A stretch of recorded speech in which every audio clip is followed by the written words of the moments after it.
इयत्ता 6वी विषय सामान्य विज्ञान घटक आपत्ती व्यवस्थापन उपघटक आपत्ती व त्यावरील उपाययोजना। विद्यार्थी मित्रांनो, आज आपण आपत्ती व्यवस्थापन या घटकाचा अभ्यास करणार आहोत। बघा, आपत्तीमध्ये नेमकं काय तर आपल्या परिसरामध्ये अचानक पाऊस जास्त प्रमाणात झाला तर काय होतं, दरडी कोसळतात। दरडीच्या जर शेजारी जर गाव असेल तर त्या काय होतं, त्या गावावरती दरड कोसळते आणि त्या ठिकाणी त्या गावाचे नुकसान होते।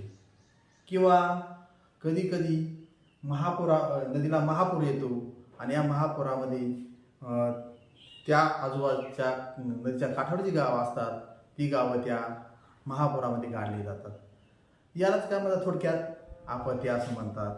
किंवा कधी कधी वादळ येतात आणि वादळ आल्यानंतर झाडं रस्त्यावर पडतात, विजेचे खांब पडतात, तारा तुटतात। ह्या एक प्रकारची आपत्तीच असं म्हणता येईल। तर या आपत्तीमुळं काय होतं, राष्ट्राची समाजाची फार मोठ्या प्रमाणात हानी होते, नुकसान होतं। आणि तसंच या नुकसानीमुळं आर्थिक संकटांना देशाला तोंड द्यावं लागतं। तर या आपत्ती आहेत, मग त्या प्रामुख्याने वणवा असेल किंवा भूकंप असेल, महापूर असेल, वादळं असतील, ह्या आपत्तीच आहेत। तर आपत्ती कशामुळे येतात, त्याची कारणं काय आहेत तर अतिवृष्टीमुळे येणारा महापूर। अतिवृष्टी म्हणजे काय, एखाद्या ठिकाणी प्रचंड प्रमाणात पाऊस होणे याला अतिवृष्टी म्हणतात। त्यानंतर कधी कधी विजा कोसळतात, भूकंप होतात, भूकंपामुळे जमीन हादरते, त्यामुळे नुकसान फार मोठ्या प्रमाणात होईल घरांची। किंवा जंगलामध्ये अचानक आग लागते। मग कधी कधी काय होतं, माणसं कधी एखाद्या वेळेस आपला सहज एखादी काडी पेटवून टाकतात किंवा तारा ज्या असतात, वीजवाहक तारा, ते एकमेकांवरती घासतात आणि मग त्यामुळे जंगलांना आग लागते।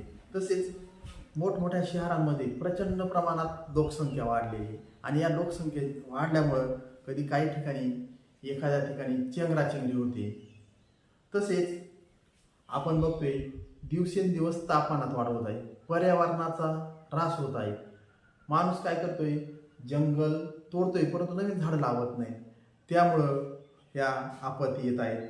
तसेच शहरांमध्ये काही ठिकाणी दंगली होतात किंवा बॉम्ब हल्ले होतात, आग लागते किंवा अपघात होते।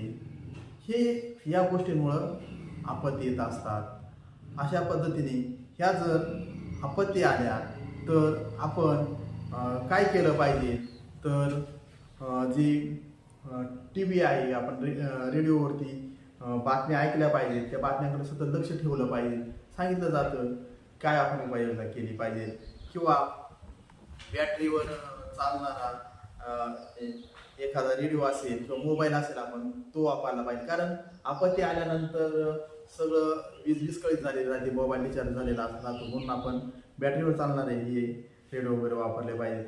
हवामान खात्याकडून वारंवार सूचना दिल्या जातात, त्या सूचना आपण ऐकल्या पाहिजेत।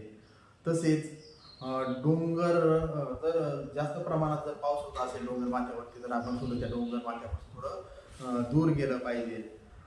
नदीला जर महापूर आला असेल तर घरात न थांबता आपण घरातून बाहेर गेलं पाहिजे।